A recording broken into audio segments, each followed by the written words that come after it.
look who's coming up.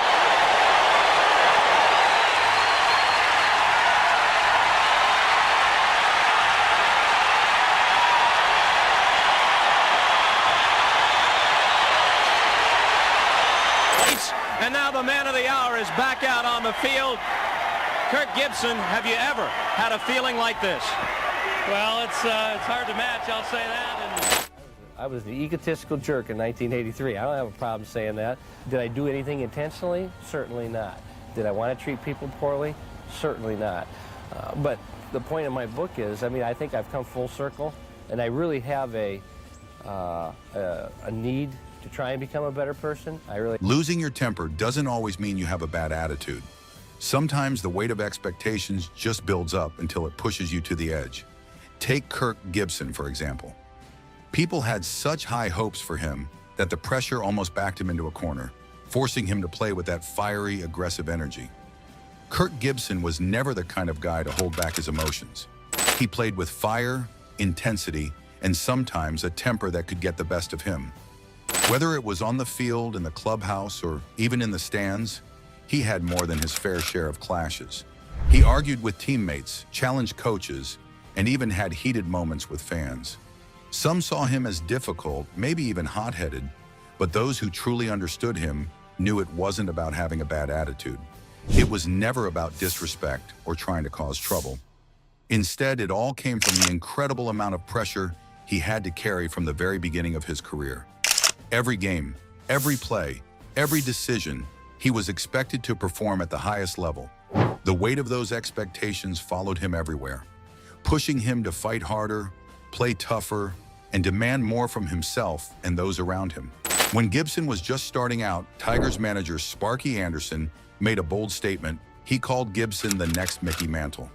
Now, for any young player, that's an almost impossible expectation to live up to. Mantle wasn't just a great player, he was a true legend, one of the best to ever step onto a baseball field. His name was tied to greatness, and for anyone coming up after him, the expectations were huge. When people started comparing Gibson to Mantle, they weren't just hoping he would be good, they were expecting him to be extraordinary, to match or even surpass the legend himself. That kind of pressure can take a toll on anyone, and for Gibson, it was no different. He later admitted that the weight of those comparisons probably did more harm than good in the early part of his career. Instead of using the pressure to drive him in a positive way, it had the opposite effect. It made him more intense, more aggressive, and at times more frustrated with himself in the game. Instead of finding joy in the challenge, he often found himself battling with the expectations others had placed on him. That mental strain can be difficult to shake off, and for Gibson, it took a toll on his confidence and mindset. That frustration didn't just stay on the field. Gibson was known for being blunt, outspoken, and brutally honest about his opinions. He wasn't the type to sugarcoat things or play politics. If he had something to say, he said it. That attitude of his became very clear when he joined the Dodgers in 1988. During spring training, some of his new teammates decided to play a prank on him, thinking it would be funny or a way to break the ice. But for Gibson, it was anything but amusing. Instead of laughing it off like many would, he was furious. He didn't see it as a harmless joke. He saw it as disrespectful and unprofessional. To him, there was no room for that kind of behavior in a serious competitive environment. He was so upset that he didn't hold back. He publicly called out the team's lack of professionalism, making it clear how he felt about the situation. This wasn't exactly the smoothest way to start with his new teammates, and it definitely didn't win him any popularity contests in the beginning. But over time, that fiery, no-nonsense attitude began to have an impact. It helped set a new tone for the team, one that demanded focus, accountability, and a commitment to winning. And as history would show, it all paid off. That same season, Gibson played a huge role in leading the Dodgers to a World Series title. His unforgettable home run in Game 1, limping around the bases in pain, but still managing to deliver one of the most iconic moments in baseball history, became a symbol of his toughness and determination. His intensity, while tough at times, had helped shape the team into champions. But it wasn't just the weight of expectations that shaped Gibson's tough personality. He also faced plenty of challenges and obstacles along the way. some that were completely out of his control. In the mid-1980s, MLB team owners were secretly colluding to limit free agency, making it nearly impossible for certain players to sign with new teams or get the contracts they deserved. Gibson was one of the players who got caught in the middle of it. No matter how hard he played or how much he proved himself on the field, opportunities were being taken away from him behind the scenes. That kind of situation could make any player bitter, but for someone as intense as Gibson, it only added fuel to the fire. Even before his baseball career, Gibson had already seen how unfair the sports world could be. In college, he was a star football player at Michigan State, but his team got hit with recruiting violations that led to probation.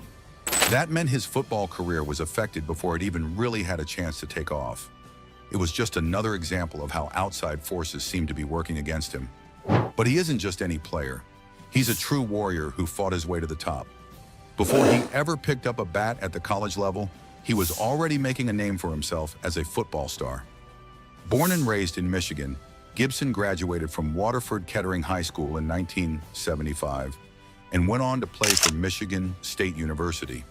But back then, he wasn't known for crushing home runs. He was known for catching passes.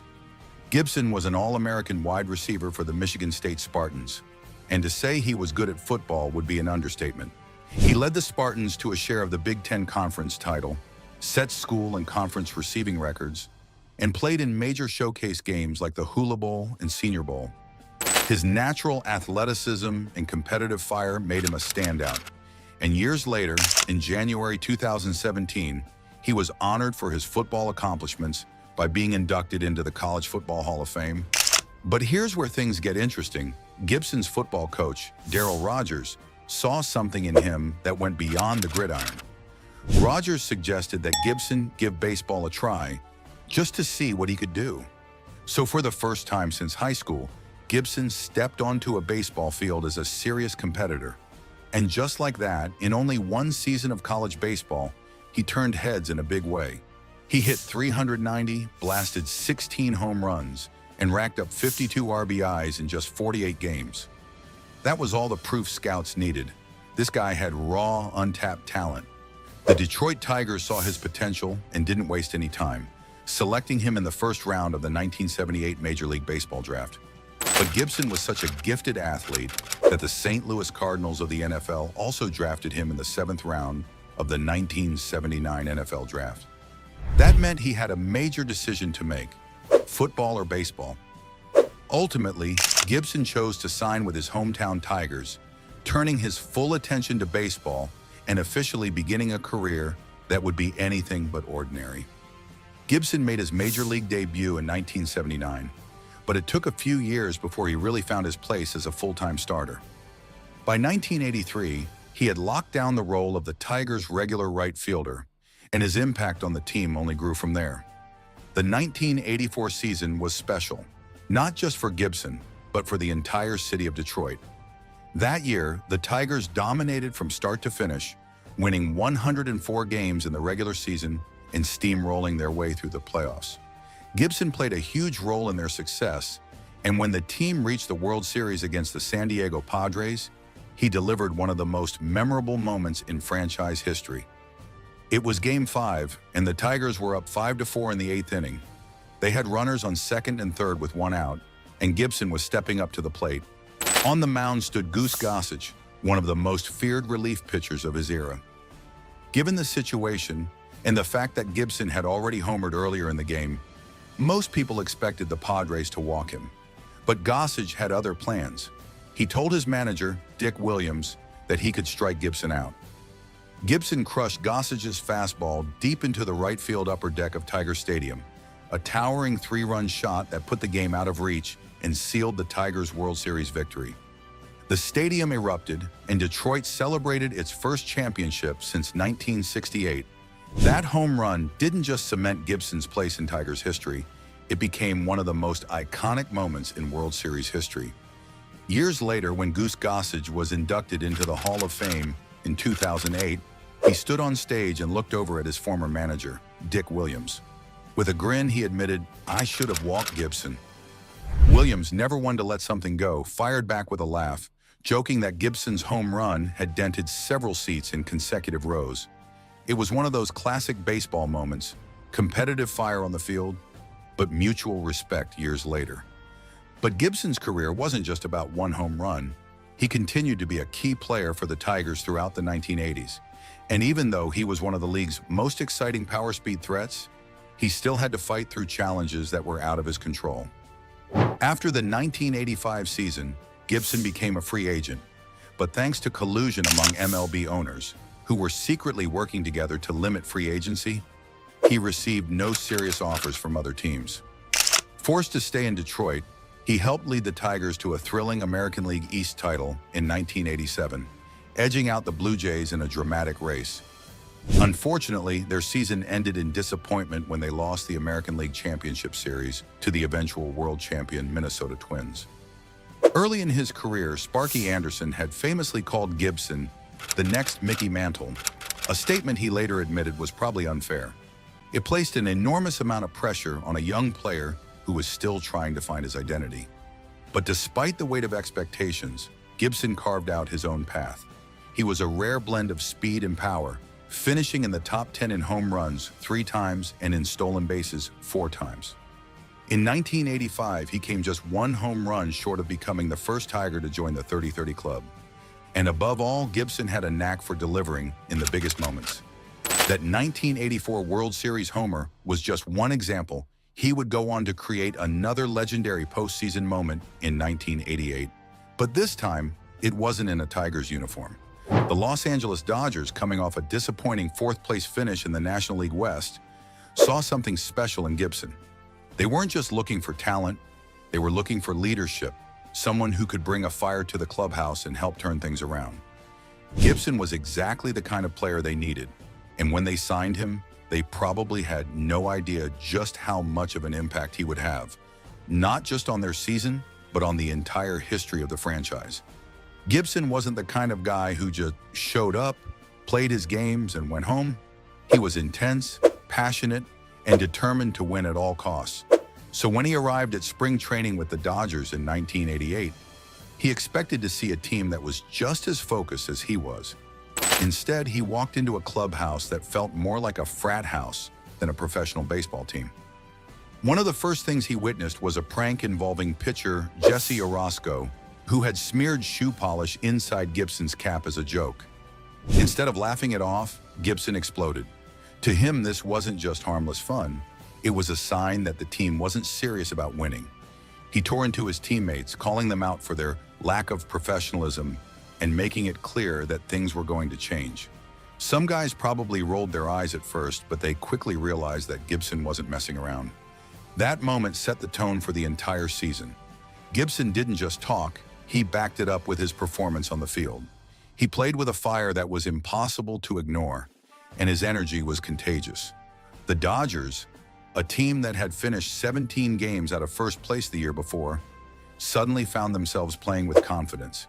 Gibson became the heart and soul of the team, and though he didn't put up jaw-dropping numbers, his leadership was undeniable. By the end of the regular season, the Dodgers had completely transformed from an afterthought into a legitimate contender. Gibson finished the year with a .290 batting average, 25 home runs, 76 RBIs, 106 runs scored, and 31 stolen bases. Those were solid numbers, but nothing that screamed most valuable player.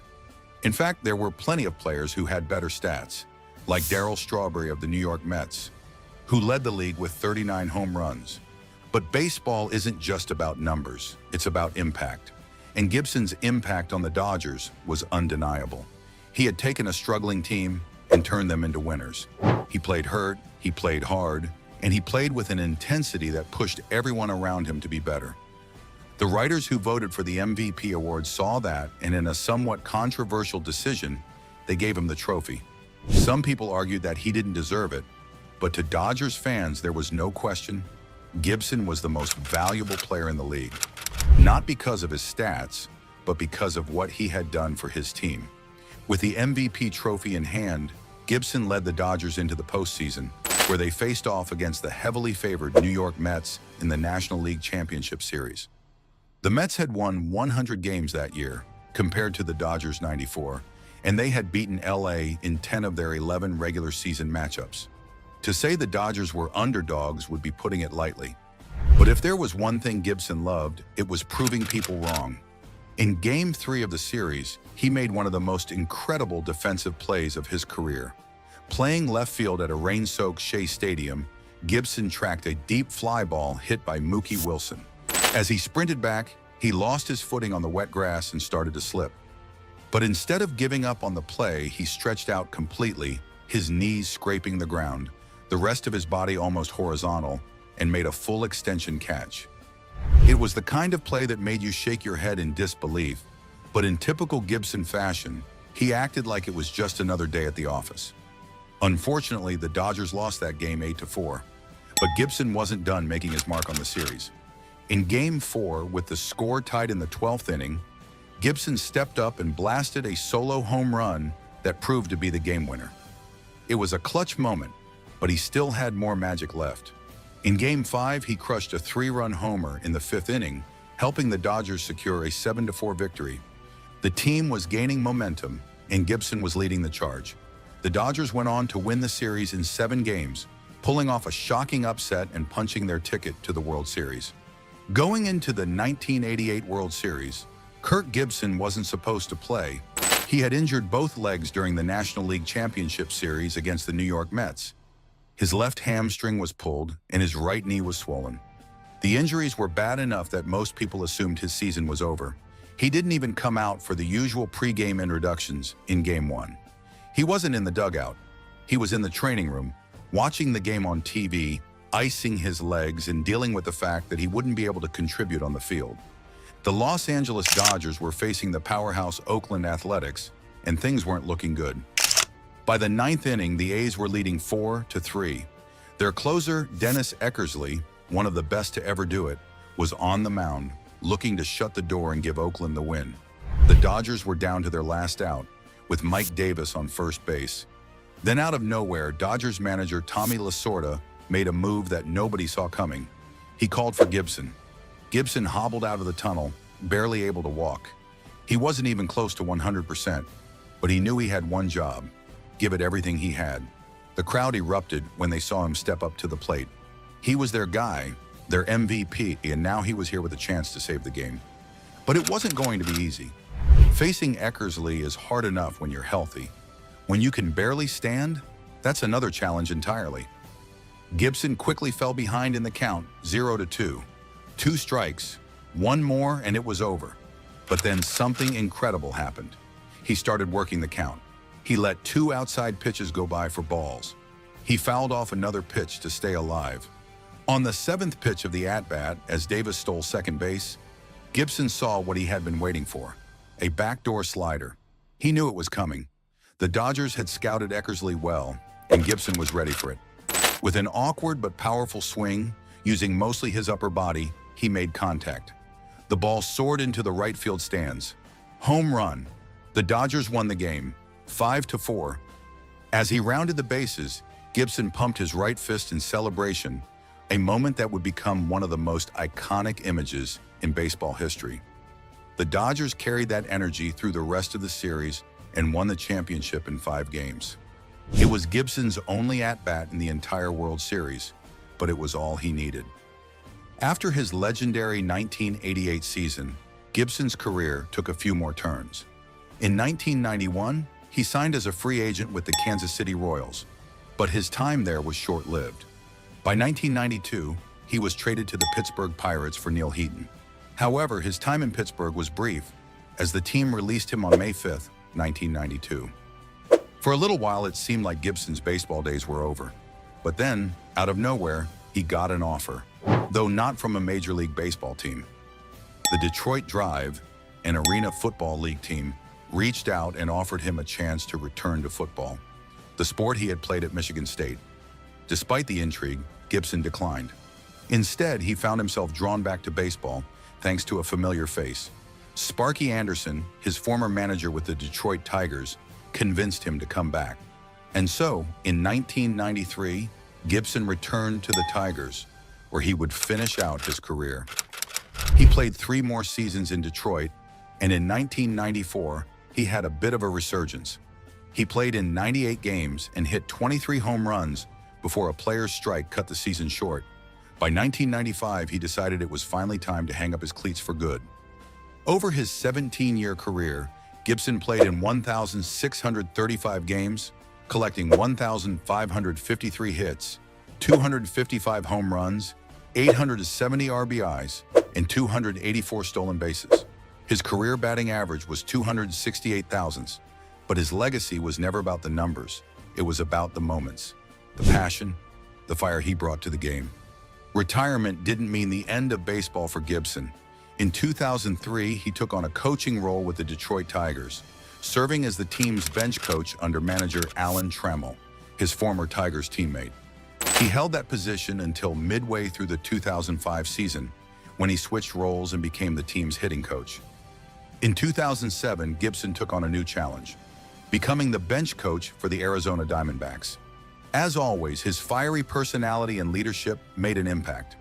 By 2010, after the team fired manager A.J. Hinch, the Diamondbacks handed Gibson the reins, naming him interim manager. He wasn't just a temporary fix, though. Shortly after the season ended, he was given a 2-year contract to be the full-time manager. In his first full season in charge, Gibson proved he could lead just as well from the dugout as he could from the batter's box. The Diamondbacks, expected by many to finish in last place, shocked the baseball world by winning the NL West title. For his efforts, Gibson was named National League Manager of the Year in 2011. His time in Arizona lasted 4 years. In 2014, with the team struggling, the Diamondbacks decided to go in a new direction, parting ways with Gibson. He finished his tenure with a 353-375 record in the regular season and a 2-3 record in the postseason. Gibson's career wasn't just about stats or trophies. It was about moments that define what it means to be a competitor, a leader, and a winner. Whether it was calling out his teammates for lack of focus in spring training, delivering one of the most clutch home runs in baseball history, or turning a last-place team into division champs as a manager, Gibson always found a way to leave his mark. To this day, his name is synonymous with grit and determination.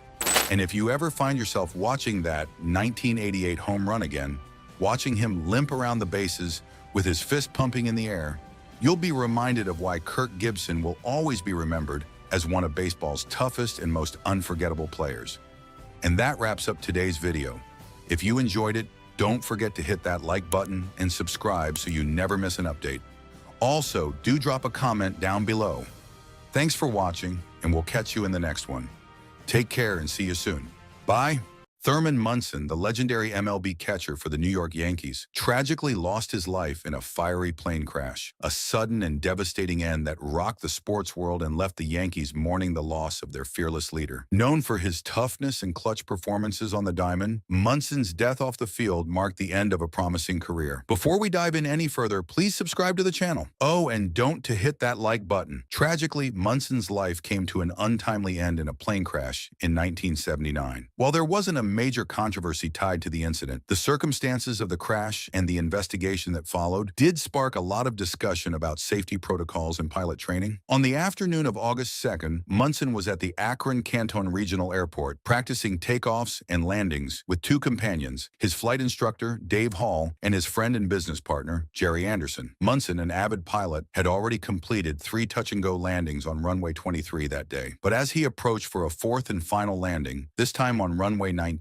something went tragically wrong. Munson didn't extend the flaps, a critical step that helps slow the plane and improve lift during landing. This caused the aircraft to sink too low. He tried to increase engine power to recover, but it was too late. The plane clipped a tree, crashed into a tree stump, and came to a fiery stop about 870 feet short of the runway. Hall and Anderson managed to escape the wreckage, but not without injuries. Both suffered severe burns. Munson, however, was trapped in the cockpit. At first, they thought it was the crushed fuselage pinning him down. down. Despite their desperate efforts, they couldn't free him before flames engulfed the cockpit. Tragically, Munson died from inhaling superheated air and toxic smoke. Later, investigators revealed he had also suffered a spinal fracture in the crash, leaving him paralyzed and unable to escape. The National Transportation Safety Board investigated and found that Munson's crash was caused by a combination of factors. He hadn't maintained enough airspeed to prevent the plane from stalling and didn't follow proper procedures for the landing approach. Crucially, he didn't use a checklist, which might have prevented some of the errors. He also wasn't wearing his shoulder harness, which made his injuries worse. Despite the tragic outcome, Anderson credited Munson's calm under pressure for saving their lives. "Thurman flew that airplane to the last nanosecond," he said. "He never panicked. He saved us." Munson's death wasn't just a heartbreaking loss for baseball fans. It was a stark reminder of the importance of preparation, safety, and focus in aviation. One of the controversies surrounding his career was his infamous clash with Reggie Jackson. When Jackson joined the New York Yankees in 1977, it wasn't all smooth sailing, especially when it came to his relationship with team captain Munson. Munson was a no-nonsense leader, respected for his toughness and work ethic. Jackson, on the other hand, was larger than life, known for his confidence and outspoken personality. Naturally, their strong personalities clashed at first, creating tension in the Yankees clubhouse. The drama began when Jackson gave an infamous interview with Sport magazine, where he referred to himself as the straw that stirs the drink. While he denied it later, the article implied that Jackson didn't see Munson as a true leader. It was a comment that reportedly didn't sit well with Munson or the rest of the team, who were fiercely loyal to their captain. For a while, it seemed like the two stars might not be able to coexist, but baseball has a way of bringing even the most unlikely people together. Despite their differences, Munson and Jackson both wanted to win. Over time, they found common ground and developed a working relationship built on mutual respect. Munson recognized Jackson's ability to deliver in the clutch, and Jackson admired Munson's dedication to the team. By the time the Yankees were winning back-to-back World Series in 1977 and 1978, any lingering tension seemed to fade into the background. They weren't best friends, but they understood each other's roles and shared a fierce determination to succeed. Munson was born on June 7, 1947 in Akron, Ohio. He was the youngest of 4 children in a hard-working blue-collar family. Baseball quickly became a big part of Munson's life, thanks to his older brother Dwayne. Dwayne taught Thurman how to play and introduced him to the game by letting him join in with kids who were 4 years older. Even at a young age, Thurman was holding his own, showing the competitive fire and talent that would define his future. When Dwayne left to join the Air Force during Thurman's freshman year of high school, it likely pushed Munson to take his sports ambitions even more seriously. At Lehman High School, Munson was the definition of a star athlete. He captained the football, basketball, and baseball teams, excelling in all 3 sports. In football, he played halfback, showcasing his strength and agility. On the basketball court, he was a guard, leading his team with grit and determination. And in baseball, where he truly shined, he played shortstop for most of his high school career. It wasn't until his senior year that Munson made the switch to catcher, a move that would change his life forever. The decision came because his team had a standout pitcher, Jerome Pruitt, and Munson's strong arm and quick reflexes made him the best choice to handle Pruitt's talent. Little did anyone know, this last-minute switch would set the foundation for Munson's rise to becoming one of the greatest catchers in baseball history. Munson's talent didn't go unnoticed as he wrapped up high school. Colleges from all over offered him scholarships, but he chose to stay close to home and attend Kent State University. There, he continued to shine, playing alongside future MLB pitcher and broadcaster Steve Stone. Munson's leadership and skill on the field made him a standout. During the summer of 1967, he took his game to the Cape Cod Baseball League, one of the most prestigious summer leagues for college players. He joined the Chatham A's and immediately made his mark, batting an incredible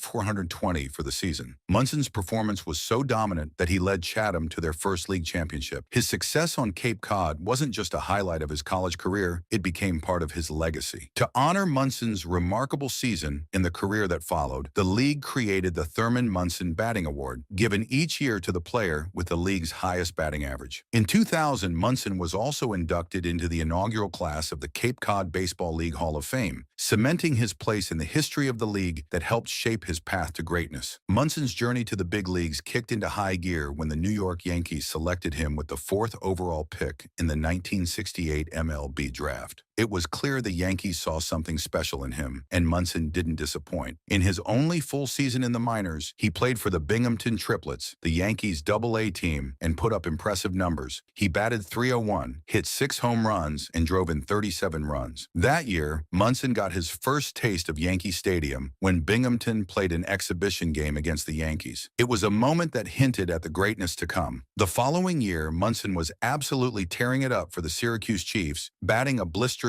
.363. His performance left the Yankees with no choice. They called him up to the big leagues in 1969. Munson made his big league debut on August 8, 1969, in the second game of a doubleheader against the Oakland Athletics. Right away, he showed he belonged in the majors, going 2 for 3 with a walk, driving in a run, and scoring twice. Just 2 days later, he hit his first career home run in style. It was part of 3 straight Yankees homers off Lou Krause Jr. in a 5-1 win over the A's. Munson finished the 1969 season batting .256 with 1 home run and 9 RBIs in 97 plate appearances. Despite his strong debut, he didn't play enough to lose his rookie status, setting the stage for an official breakout in 1970. At the time, the Yankees were splitting catching duties between Jake Gibbs and Frank Fernandez, but things were about to change. That offseason, Fernandez was traded to the A's, and Munson stepped up as the team's starting catcher. He didn't just step up, he soared. Munson batted .302, hit 7 home runs, and drove in 57 runs. He was also a defensive force, racking up 80 assists behind the plate. His stellar all-around performance earned him the 1970 American League Rookie of the Year award, solidifying his place as the Yankees' new cornerstone. It was clear by then, Munson wasn't just a rookie, he was a future star. Munson's star continued to rise in the early 1970s, solidifying him as one of the game's best catchers. In 1971, he earned the first of 7 All-Star selections, though he didn't get a chance to bat, catching the final 2 innings. That season, Munson's defense stood out as he committed just 1 error the entire year. The lone mistake came on June 18th, when Andy Etchebarren of the Baltimore Orioles knocked him unconscious in a collision at the plate, forcing the ball loose. Despite that moment, Munson's defensive stats were stellar. Only 9 pass balls and an impressive 61% caught stealing rate, throwing out 36 of 50 would-be base stealers. Munson's grit extended to one of baseball's fiercest rivalries. He and Boston Red Sox catcher Carlton Fisk had a long-standing feud, fueled by constant comparisons and praise for Fisk that always seemed to irritate Munson. Their rivalry came to a boiling point on August 1st, 1973 at Fenway Park, in a play that symbolized the Yankees-Red Sox tension of the time. In the 9th inning, with the game tied 2-2, Munson tried to steal home on a missed bunt attempt by Gene Michael. Fisk, in the thick of the action, elbowed Michael out of the way and braced for Munson, who charged straight into him. Fisk held onto the ball, but the collision sparked chaos. As Felipe Alou attempted to advance from first during the scuffle, both benches cleared for a 10-minute brawl. Munson and Fisk were both ejected, further cementing their heated rivalry. In 1973, Munson's all-around game reached another level. He earned his second All-Star nod, won his first Gold Glove award, and turned up his offensive power, hitting 300 and a career-high 20 home runs. By 1974, he was voted as a starter for the All-Star game for the first of 3 straight seasons, delivering a solid performance with a hit, a walk, and a run scored. On June 24, 1975, Munson found himself in the middle of a heated confrontation with Baltimore Orioles pitcher Mike Torres. It all started when Torres hit Munson with a pitch in the first inning, then gave up a single to him in the 4th, but the tension didn't end there. Torres threw another pitch up near Munson's head in the 6th. By the time Munson came to bat in the 8th, the umpire had warned Torres not to throw any more brushback pitches. Instead of backing down, Torres blew kisses toward Munson, a move that sparked the benches to clear. Although no punches were thrown, the altercation didn't stop there. After Munson grounded out, he charged the mound, showing just how fiery he could be when provoked.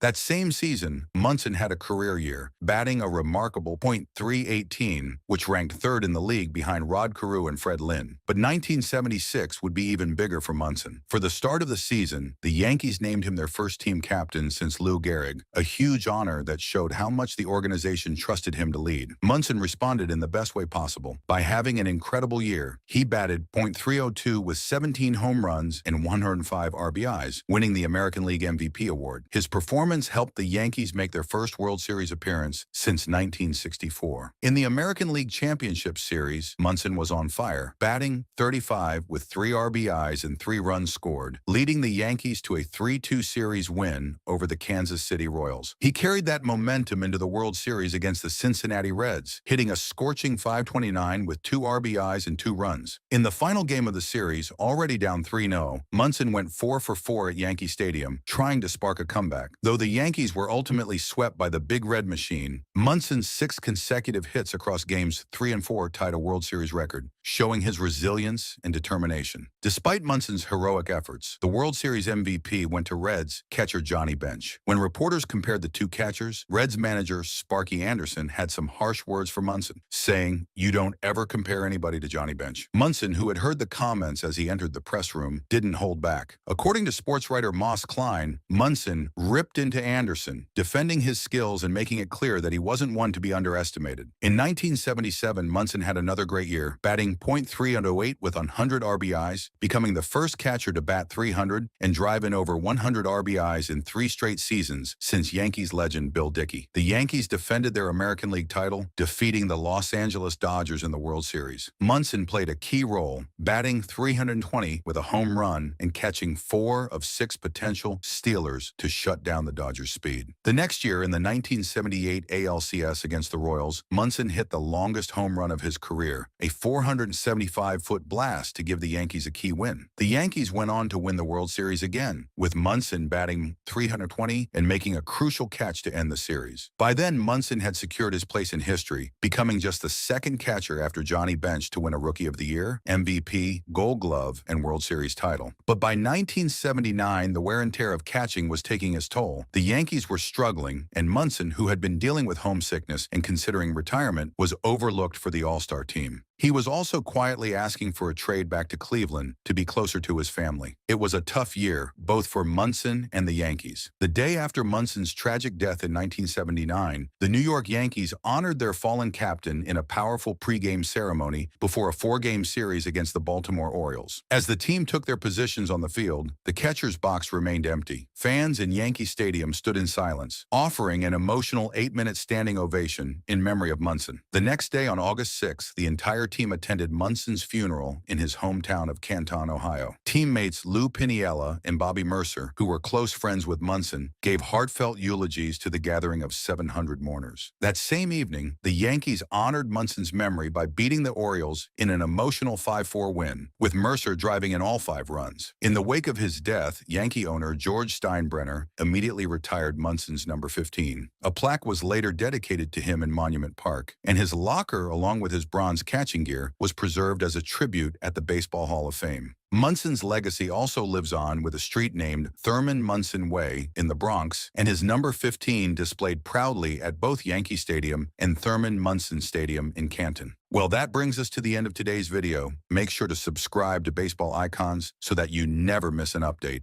He took them high and far into the realm of the possible.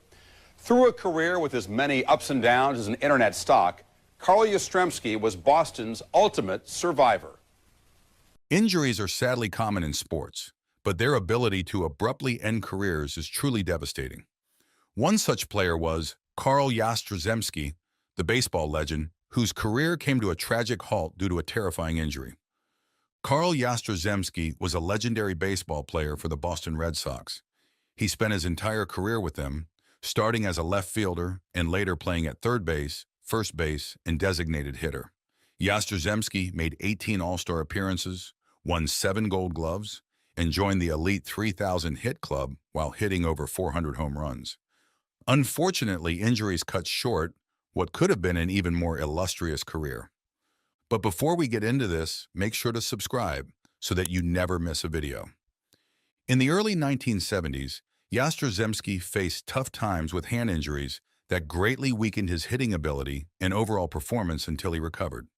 Additionally, a lasting shoulder injury further diminished his power. Despite these setbacks, Yastrzemski continued to play until he retired at age 44 after the 1983 season. Interestingly, in his autobiography, Yaz, he revealed he had intended to keep playing into 1984, but decided to retire due to exhaustion after struggling through a prolonged midseason slump. Yaz was young, bullheaded, didn't listen to Ted, and there was a real conflict between the two. As he got older, Yastrzemski adjusted his stance, lowering his bat position. In his autobiography, he revealed a hidden struggle. He played his final 8 years with a secretly injured left shoulder, which significantly reduced his ability to hit home runs. Before the injury, he could hit homers anywhere in the ballpark, but afterward, most of his power was focused on pulling the ball. This led Yastrzemski to experiment with different stances to accommodate his shoulder, each requiring him to adapt his swing. Consequently, he never came close to hitting 40 home runs again. Known for his attention to detail, he even customized his batting helmets, enlarging the right ear hole for comfort and removing part of the right ear flap to better see the pitch ball. Even with injuries slowing him down at times, Yastrzemski's legacy stands unmatched in history. Yastrzemski holds a remarkable record for the longest career with one team, playing 23 seasons solely with the Boston Red Sox, a feat he shares with Brooks Robinson of the Baltimore Orioles. His final career stats are truly impressive.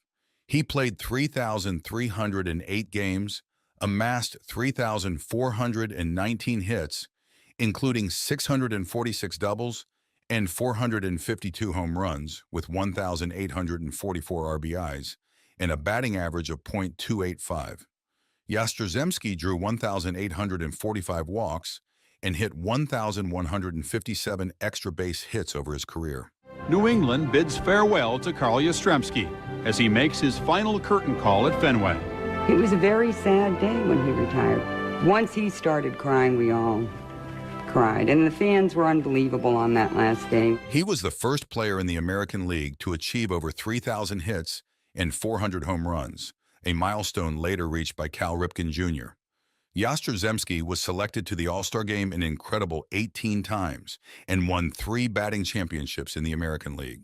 He ranks just behind Ty Cobb and Derek Jeter in hits accumulated with a single team, and behind Cobb, Jeter, and Tris Speaker in hits while playing in the American League. Fenway Park saw Yastrzemski shine brightest as he became the park's all-time leader in hits, doubles, and RBIs. At the time of his retirement, he held the record for most plate appearances, a record that has since been surpassed by Pete Rose. As one of the standout players of his time, Yastrzemski was inducted into the Baseball Hall of Fame in 1989, his first year of eligibility, receiving an impressive 94% of the vote. He is among the rare Hall of Famers who followed another Hall of Famer at the same position. Throughout his entire career with the Red Sox, Yastrzemski proudly wore the number 8 jersey, which the team retired on August 6, 1989, to honor his Hall of Fame induction. In 1999, Yastrzemski was ranked 72nd on the Sporting News' list of the 100 greatest baseball players. That same year, he was named a finalist for the Major League Baseball All-Century Team. Before his Hall of Fame induction in 1986, Yastrzemski was already honored with a place in the National Polish-American Sports Hall of Fame. Additionally, he was inducted into the Suffolk Sports Hall of Fame on Long Island in the baseball category as part of the class of 1990. Though his career was cut short, it's shown brilliantly as an example for all. Yastrzemski kicked off his major league journey in 1961, launching his first home run against former Red Sox pitcher Jerry Casale. He faced immense pressure right from the start, stepping into the shoes of the legendary Ted Williams for the Red Sox. Despite this weighty expectation, Yastrzemski quickly proved himself worthy at the plate and excelled defensively, particularly with his strong arm and skill in playing off Fenway Park's iconic green monster, the left field wall. During his 12 years as a left fielder, Yastrzemski's prowess was undeniable, earning him 7 Gold Gloves and leading the team in assists on 7 occasions. While his initial years were solid yet unremarkable, he burst into the limelight in 1963 as a rising star. That year, he clinched the American League batting title with an impressive .321 average, also topping the league in doubles and walks. His stellar performance earned him 6th place in the Most Valuable Player rankings. In 1967, Yastrzemski had a standout year, achieving greatness by winning the American League Triple Crown. He boasted a .326 batting average, hit 44 home runs, and drove in 121 runs. Yastrzemski's Triple Crown victory marked the last time a major league hitter achieved this until Miguel Cabrera did so in 2012. Interestingly, since then, several pitchers have won their version of the Triple Crown. His stellar performance earned Yastrzemski the Most Valuable Player award almost unanimously, with just 1 vote going to Cesar Tovar of the Twins. His impressive 12.4 WR that season was the highest since Babe Ruth's legendary 1927 campaign. 1967 was the year that defined Yastrzemski's greatness. In 1967, the Boston Red Sox experienced what was famously dubbed the Impossible Dream season, inspired by the hit song from the musical Man of La Mancha. After finishing in ninth place the previous year, they staged an incredible comeback to clinch the American League pennant on the final day of the season, marking their first since 1946. It was a dramatic turnaround as they battled in a tight four-team race. During the critical last 2 weeks of the season, Yastrzemski played a pivotal role, hitting an astounding .513 with 5 home runs and 16 RBIs. This surge helped edge out the Detroit Tigers and Minnesota Twins by just 1 game in the standings. The climax came in the final 2 games against the Twins, with Yastrzemski's stellar performance on Saturday, going 3 for 4 with a home run and 4 RBIs, setting the stage for a decisive showdown. In the ultimate game with the pennant and the home run title at stake, Yastrzemski went 4 for 4 with 2 RBIs, leading the Red Sox to a 5-3 victory.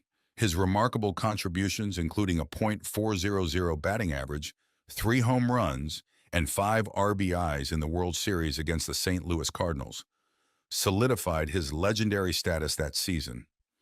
Yastrzemski's achievements extended beyond the field, as he was honored with the Hickok Belt for Top Professional Athlete of the Year and named Sports Illustrated's Sportsman of the Year.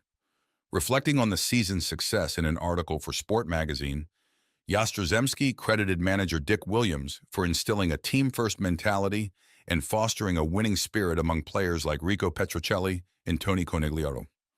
After 1968, his career took a downward turn. In 1968, he won his second batting championship despite the challenges posed by the era's dominant pitchers, posting a .301 average during what became known as the Year of the Pitcher. He led the league in on-base percentage and walks, showcasing his resilience and skill at the plate. The following year, Yastrzemski embarked on a power surge, hitting 40 home runs in consecutive seasons while leading the Red Sox to competitive finishes. His standout performance in the 1970 All-Star Game, where he tied a record with 4 hits and was named MVP despite his team's loss, highlighted his enduring excellence. However, injuries in the early 1970s, including troublesome hand and shoulder issues, hampered his power and productivity. Despite these setbacks, Yastrzemski continued to contribute to the Red Sox's success, finishing among the top hitters in the league and leading in runs scored in 1974. In 1975, Yastrzemski made a memorable appearance in the All-Star Game, hitting a crucial 3-run homer without wearing a helmet to tie the score.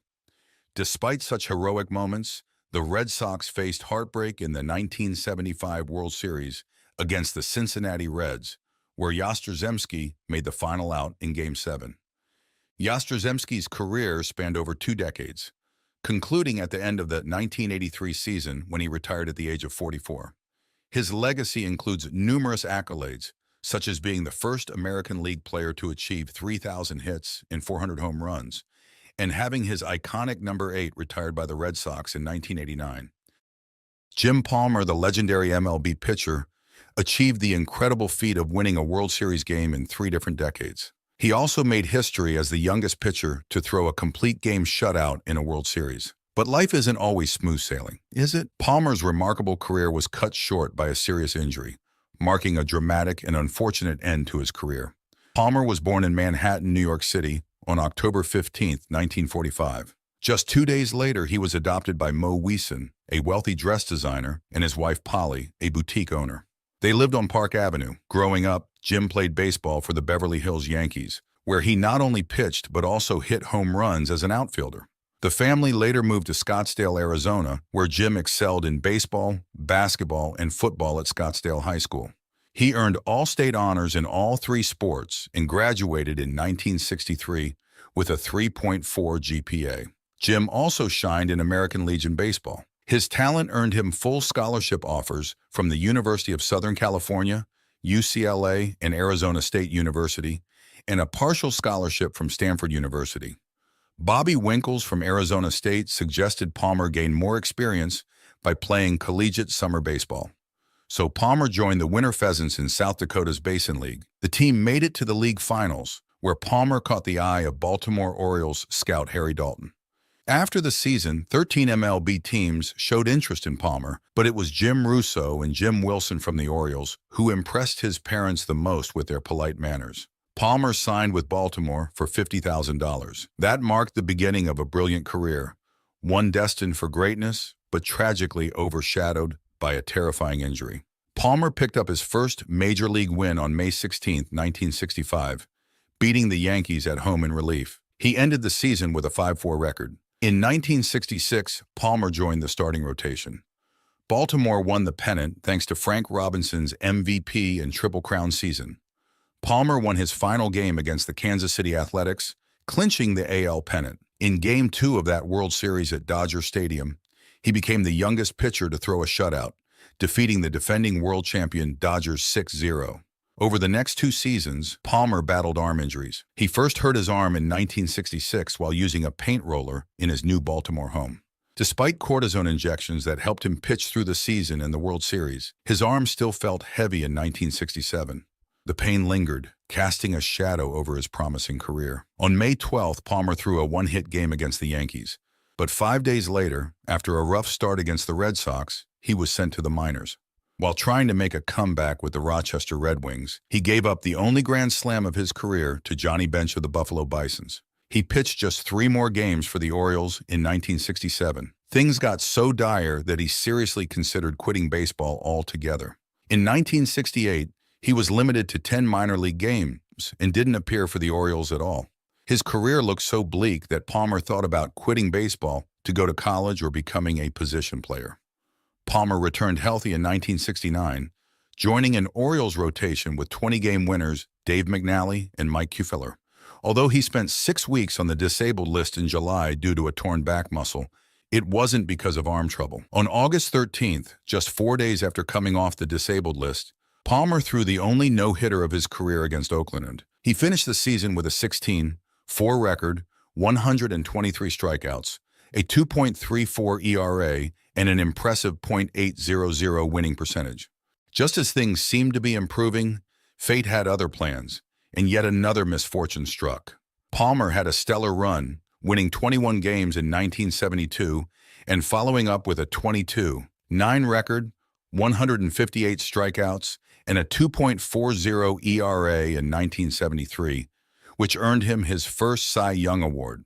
However, his success hit a snag in 1974 during spring training when his arm started acting up. He ended up sidelined for 8 weeks due to elbow problems, losing 7 consecutive games before going on the disabled list in June. Diagnosed with an ulnar nerve injury, he received treatment from orthopedic surgeon Robert Kurlan, which included rest, hot and cold therapy, and medication. Though surgery was considered, Palmer's pain eased enough for him to return to pitching in August, finishing the season with a record of 7-12. Palmer reached his peak again in 1975, winning 23 games, pitching 10 shutouts, and achieving a 2.09 ERA, leading all pitchers in the American League. Then on July 28, 1976, he received a fine from AL President Lee MacPhail for hitting Mickey Rivers with a pitch the previous day. Then came a money-related controversy. After earning $185,000 in 1976, Palmer was hopeful for a raise in 1977. Initially offered $200,000 by the Orioles, he held out for $275,000. They eventually settled on $260,000, plus a bonus for making a significant contribution. In both 1977 and 1978, Palmer won 20 and 21 games respectively. Despite his 20-win season in 1977, the Orioles hesitated to give him the bonus. The Players Association intervened, filing a grievance and threatening arbitration. General Manager Hank Peters eventually conceded, granting Palmer the bonus to avoid losing him to free agency. From 1970 to 1978, Palmer won 20 games in every season except 1974. During those 8 seasons, he pitched between 274 plus 1-3 and 319 innings per year, leading the league in innings pitched 4 times and earned run average twice. He also threw between 17 and 25 complete games each year. His health issues then brought an abrupt end to his career.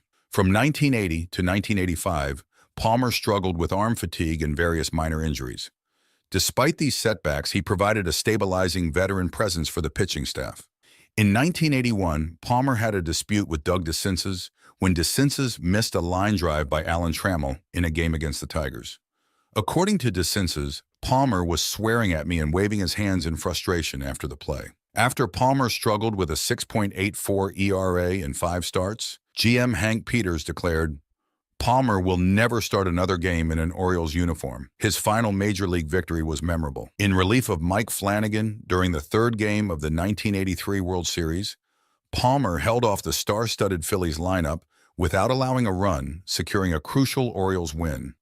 The 17-year gap between Palmer's first World Series win in 1966 and his 1983 victory is the longest span for any pitcher in MLB history.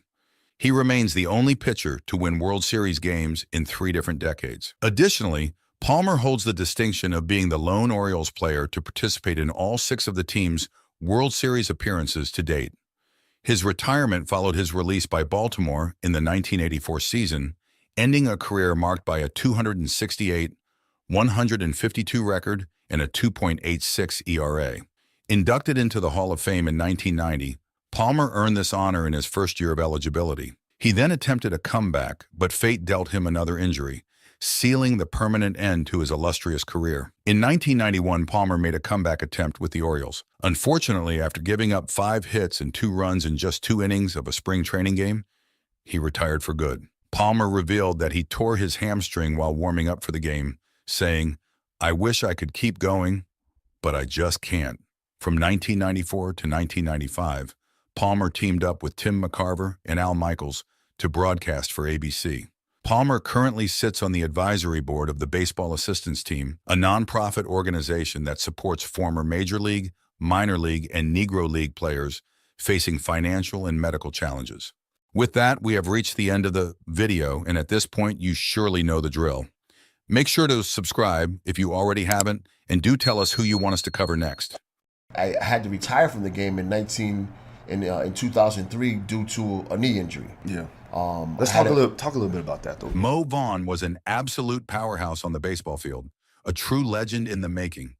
Unfortunately, injuries seemed to follow him like a shadow, cutting his career shorter than we all hoped. Moreover, his baseball glory was overshadowed by his mention in the Mitchell Report. Before we dive in any further, please don't forget to subscribe. On December 13, 2007, everything changed when the Mitchell Report, led by Senator George J. Mitchell, dropped a bombshell. Mo Vaughn was allegedly involved in purchasing steroids and other performance-enhancing drugs from Kirk Radomski.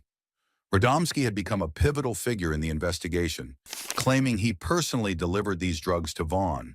To back up his allegations, Radomski produced 3 checks from Vaughn, one for $2,200 and 2 for $3,200. One of those bigger checks was dated June 1, 2001, and the other June 19, 2001. According to Radomski, those larger amounts were for 2 kits of HGH, while the smaller check covered 1.5 kits. But that's not all. Federal agents had seized Radomski's address book, and guess what? Vaughn's name, address, and phone number were right there, linking him directly to the scandal. It's said that Vaughn's trainer had even recommended HGH to help him bounce back from the injuries that had plagued his career. When all these allegations came to light, Mitchell reached out to Vaughn, offering him a chance to meet and discuss the situation. It was an opportunity to clear the air, but Vaughn never set up that meeting. So without a response from him, the accusations lingered, leaving a heavy cloud of doubt over his legacy. It's such a complicated story, isn't it? In July 1995, Mo Vaughn found himself in a bit of a mess off the field. After getting into a fight at a Boston nightclub, he ended up with an eye injury that forced him to sit out for 2 games. Thankfully, there were no arrests or charges related to the incident, but it was just a glimpse of the ups and downs to come. Fast forward to January 1998, and things took a more serious turn. Vaughn was arrested for drunk driving after crashing into a disabled car parked on the side of the road in Norwood, Massachusetts. Reports from that night indicated he struggled with field sobriety tests, which made everything even more complicated. But in March, after a jury trial, he was acquitted of the charges, allowing him to put that legal trouble behind him. Throughout his career, Vaughn faced a series of injuries that kept him from reaching his full potential. He even had to undergo arthroscopic surgery to repair torn cartilage in his knee, sidelining him for a big chunk of the season. Just when he thought he was on the mend, he slipped and twisted his ankle walking down visitors' steps, which became a nagging issue that haunted him for the rest of his career. Despite all these setbacks, whenever Vaughn was on the field, he still showed that incredible power at the plate. But the injuries kept him from being consistently available, which was so frustrating for fans. Things took a turn for the worse when he missed the entire 2001 season due to a ruptured bicep. What a devastating blow. Eventually, he was traded to the New York Mets, but even there, injuries continued to plague him. His time on the field was sporadic over the next couple of seasons, and it was clear that the game was taking its toll. By 2004, after years of battling one injury after another, his doctors finally advised him to retire. So Vaughn hung up his cleats for good, leaving behind a career filled with what-ifs. Fans couldn't help but wonder what heights he might have reached if he could have stayed healthy. It's a bittersweet story for sure. Vaughn's journey to baseball stardom kicked off at Seton Hall, where he played under head coach Mike Shepard. And let me tell you, he was nothing short of dominant. He set a school record for home runs, blasting an impressive 28 in just one season. Over his 3 years there, Vaughn racked up a jaw-dropping 57 home runs and 218 RBIs. Both still stand as team records today. But he wasn't the only future star on that Seton Hall squad. He shared the field with some incredible talent, including 7-time All-Star and Hall of Famer Craig Biggio, his future Red Sox teammate John Valentin, and pitcher Kevin Morton.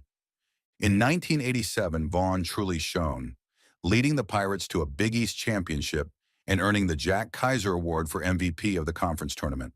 His clutch hitting and leadership were key in that title run, really solidifying his status as one of the best players in college baseball. But it didn't stop there. Vaughn spent 2 summers playing for the Wareham Gatemen in the Cape Cod Baseball League, where he continued to make a name for himself. His stellar performances earned him a spot in the inaugural class of the CCBL Hall of Fame in 2000. Pretty impressive, right? At Seton Hall, Vaughn also picked up the nickname Hit Dog from his brothers in the Omega Psi Phi fraternity. It's a fitting tribute to his power at the plate and that larger-than-life personality he brought both on and off the field. Talk about a legendary start to an incredible career. Vaughn made his big league debut with the Boston Red Sox in 1991, but it was in 1993 that he really became the heart of their lineup. That year, he put up some impressive numbers, 29 home runs and 101 RBIs. However, it was in 1995 that he truly solidified his reputation as one of the most feared hitters in the American League. In 1995, Vaughn blasted 39 home runs, racked up 126 RBIs, and boasted a solid .300 batting average. He even showed off some unexpected speed, stealing 11 bases, a rare feat for a power hitter. His incredible performance helped carry the Red Sox to the playoffs, although they fell short against the Cleveland Indians in the American League Division Series. Still, his efforts earned him the prestigious American League MVP award, cementing his status as the league's best player that season. But Vaughn wasn't done yet. His 1996 season was nothing short of legendary. He played in 161 games, hit a career-high 44 home runs, and drove in 143 RBIs while batting an impressive .326. He collected 207 hits and scored 118 runs, proving he was an all-around offensive powerhouse. One of his standout moments came on September 24, 1996, when he crushed 3 home runs against the Orioles, going 4 for 5 with 5 RBIs in a thrilling 13-8 win. And if that wasn't enough, on May 30, 1997, he had another incredible game against the Yankees, going 4 for 4 and hitting 3 solo homers in a 10-4 victory. Talk about clutch. In 1997, Major League Baseball retired Jackie Robinson's number 42 across the league, honoring his groundbreaking legacy. But Vaughn was one of the few players allowed to continue wearing that number for the rest of his career, a testament to both his skill and the respect he commanded in the game. Vaughn's dominance continued through the next few seasons. From 1996 to 1998, he batted .315 or higher each year, averaging 40 home runs and 118 RBIs. His consistency made him one of the most dangerous hitters in baseball. Sadly, despite all his individual success, the Red Sox once again fell short in the playoffs, losing to the Cleveland Indians in the 1998 AL Division Series. Vaughn still made his mark, hitting 2 home runs and driving in 7 runs in the first game of that series. What really set Vaughn apart was his intimidating presence at the plate. He had this signature stance where he crowded the plate so much that his front elbow often seemed to hover right inside the strike zone. This aggressive approach made pitchers nervous, forcing them to throw outside pitches and giving Vaughn the upper hand. It was a strategy that worked wonders, making him a nightmare for opposing pitchers and a cornerstone of the Red Sox offense. What a thrilling time to watch him play. Vaughn was more than just a powerhouse on the field. His big personality and dedication to charity work made him a beloved figure in Boston. Fans adored him not just for his skills, but also for his contributions off the field. In the Red Sox clubhouse, his leadership was undeniable. But it wasn't all smooth sailing for Vaughn. He had a rocky relationship with Red Sox management and the local media, particularly with Boston Globe sports columnist Will McDonough and general manager Dan Duquette. Vaughn was never one to hold back, and as a vocal clubhouse leader, he often aired his frustrations, openly claiming that the Red Sox administration didn't want him around. Things got a bit messier after a few off-field incidents, which only deepened the rift with the front office and added to the tension between Vaughn and the team's management. Despite all the drama behind the scenes, Vaughn kept delivering on the field. One of his most unforgettable moments came on opening day in 1998 at Fenway Park. In a thrilling finish, he hit a walk-off grand slam in the 9th inning against the Seattle Mariners, sending Red Sox fans into a frenzy. What a way to start the season. That year, Vaughn teamed up with shortstop Nomar Garcia-Parra to create a formidable duo in the lineup. Together, they combined for an impressive 75 home runs, making them one of the most feared pairings in baseball. Sadly, 1998 turned out to be Vaughn's last season in Boston. Despite his strong performance, which helped lead the Red Sox to the playoffs, they were knocked out in the first round by the Cleveland Indians. When the season wrapped up, Vaughn became a free agent, and it didn't take long for other teams to come knocking. Almost immediately, he signed a massive 6-year, $80 million deal with the Anaheim Angels, the highest contract in baseball at the time. It marked the end of an era in Boston, leaving behind a complex legacy of greatness mixed with controversy. It's amazing to think about everything he accomplished in such a short time. Vaughn had some solid years with the Anaheim Angels, hitting over 30 home runs and driving in more than 100 RBIs in both 1999 and 2000. But unfortunately, his tenure there was overshadowed by injuries. In 1999, he was battling through health issues, and by 2001, he missed the entire season. His career with the Angels kicked off with some bad luck right from the start. On his very first play during his debut game, Vaughn took a tumble down the visitors' dugout steps and badly sprained his ankle. Talk about a rough start. That injury lingered, but even with those setbacks, Vaughn was still seen as a reliable middle-of-the-lineup hitter. However, before the 2002 season, the Angels decided to move on and traded him to the New York Mets on December 27, 2001, in exchange for pitcher Kevin Appier. But Vaughn's departure from Anaheim wasn't exactly quiet. After the trade, Angels closer Troy Percival publicly took a shot at Vaughn's leadership, saying, "We may miss Mo's bat, but we won't miss his leadership. Darren Erstad is our leader." Ouch! That comment really hit a nerve with Vaughn, who usually kept his cool. But this time, he didn't hold back, firing back with a profanity-laced rant. "They ain't got no flags hanging at friggin' Edison Field, so the hell with them." You could feel the frustration. Ironically, the very next year after Vaughn left, the Angels reached and won the World Series, hoisting their first championship flag. It was a bitter pill for Vaughn and many fans to swallow, adding a tough note to his time in Anaheim. His raw talent was never in question, but injuries and off-field drama left a lot of what-ifs hanging over his time with the Angels. When Mo Vaughn joined the New York Mets, expectations were high. He was expected to be a major spark in a revamped lineup that included new arrivals like Roger Cedeno, Jeremy Burnitz, and Roberto Alomar. The team was buzzing with excitement, but Vaughn's start in 2002 didn't go quite as planned. Early on, he struggled at the plate and was heavily criticized by the local media and sports talk radio for being out of shape. Weighing in at 268 pounds during his first season in New York, the scrutiny added even more pressure on him. Still, Vaughn had some memorable moments in a Mets uniform. One highlight came on April 3rd when he hit his 300th career home run against Pittsburgh Pirates pitcher Kip Wells, a major milestone in his career. Then on June 16th, he really came through in the clutch, hitting a dramatic game-winning 3-run home run in the 8th inning that secured a thrilling 3-2 victory over the Yankees in a Subway Series game. The fans were going wild. Just 10 days later, he delivered one of the most jaw-dropping moments of his Mets career, smashing a 505-foot home run at Shea Stadium that hit the Bud sign on the scoreboard. That was a blast fans wouldn't soon forget. By the end of the season, he finished with 26 home runs and 72 RBIs. Solid numbers, but not quite what everyone had hoped for. Unfortunately, 2003 took a tough turn for Vaughn. He played for less than a month before his knee problems, which had been a nagging issue throughout his career, flared up again. This time, the injury was severe enough to sideline him for the rest of the season.